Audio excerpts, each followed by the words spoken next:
भाद्रपद कृष्ण अष्टमी तिथि की घनघोर अंधेरी रात रोहिणी नक्षत्र के इस महान क्षण में कंस का कारागार एक दिव्य रोशनी से जगमगा उठा और उसी क्षण माता देवकी के गर्भ से एक ऐसी अजन्मी शक्ति ने जन्म लिया जो जन्म और मृत्यु, जरा और व्याधि और समस्त ब्रह्मांड से परे एक दिव्य पराशक्ति है।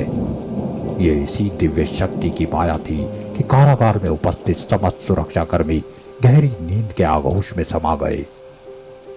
ये भारतवर्ष का दुर्भाग्य है या सनातन धर्म की समुद्री शालीनता कि श्री कृष्ण के प्राकट्य की साक्षी ये कारावास आज भी उसी छोटे से आकार में है। समय समय पर विदेशी आक्रांताओं ने इस देश से धन संपदा को ही नहीं लूटा बल्कि यहाँ की पवित्र अध्यात्म धरोहरों को नष्ट भ्रष्ट भी किया।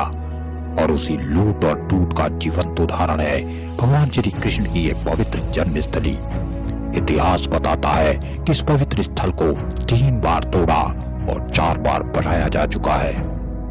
उत्तर प्रदेश के मथुरा में स्थित इस मंदिर में प्रवेश करते ही भगवान श्री कृष्ण के दिव्य दर्शन का बोध अपने आप हो जाता है। करीब 5000 वर्ष पूर्व द्वापर युग में मथुरा में भोजवंशी उग्रसेन का राज्य था। उनके आतताई पुत्र कंस ने राज्य में उत्पात मचा रखा था। दुर्बुद्धि कंस की धृष्टता यहीं समाप्त नहीं हुई। उसने स्वयं बलपूर्वक पिता उग्रसेन को बंदी बना दिया और स्वयं मथुरा का राजा बन गया। और उसी की बहन का नाम देवकी था जिसने यदुवंशी वसुदेव से विवाह किया था। एक बार की बात है, कंस अपनी बहन देवकी को उसके ससुराल छोड़ने जा रहा था कि अचानक मार्ग में आकाशवाणी हुई, हे कंस, जिस देवकी को तू बड़े प्रेम से ले जा रहा है उसी के गर्भ में तेरा काल बसेगा। इसके गर्भ से होने वाला 8वां पुत्र तेरा काल बनेगा। जैसे ही कंस ने आकाशवाणी सुनी वो वसुदेव को मारने के लिए उद्यत हुआ तो देवकी ने वचन दिया कि उनकी जो भी संतान होगी वो स्वयं उसके हवाले कर देगी। देवकी की बात कंस ने मान ली और दोनों को कारागार में डाल दिया। समय बीतता गया। देवकी के जो भी संतान होती कंस उस संतान की नृशंस हत्या कर डालता और इस तरह उसने देवकी की 7 संतानों को मौत के घाट उतार दिया। जब देवकी को 8वीं बार गर्भ ठहरा तो कंस ने काल कोठरी के पहरे को और भी कड़ा कर दिया और आखिरकार भाद्रपद की अष्टमी को कोठरी में दिव्य प्रकाश हुआ और साक्षात नारायण प्रकट हुए, जिनकी माया से सुरक्षा में उपस्थित समस्त पहरेदार नींद के आगोश में समा गए। शंख चक्र गदा और पद्म धारण किए भगवान विष्णु ने वसुदेव से कहा, हे वसुदेव, देवकी के घर से मैं ही शिशु रूप में जन्म लूंगा।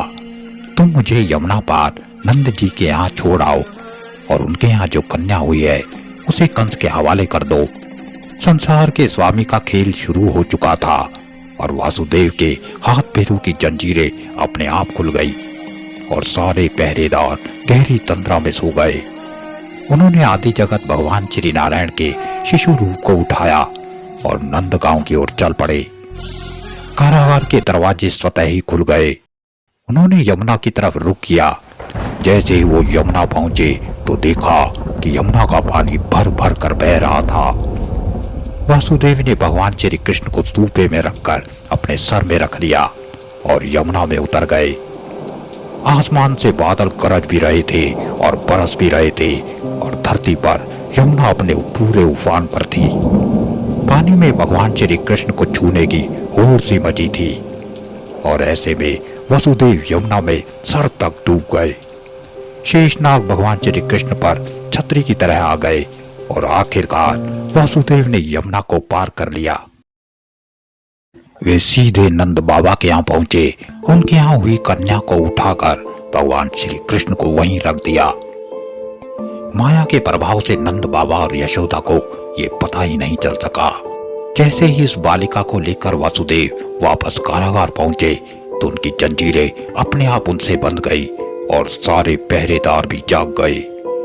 जैसे ही शिशु बालिका के रोने की आवाज गूंजी तुरंत कंस को सूचित कर दिया गया और जैसे ही वहां पर कंस आया तो देवकी और वासुदेव ने कंस से विनती की कि यह तो बालिका है, मगर दुष्ट कंस कहाँ मानने वाला था।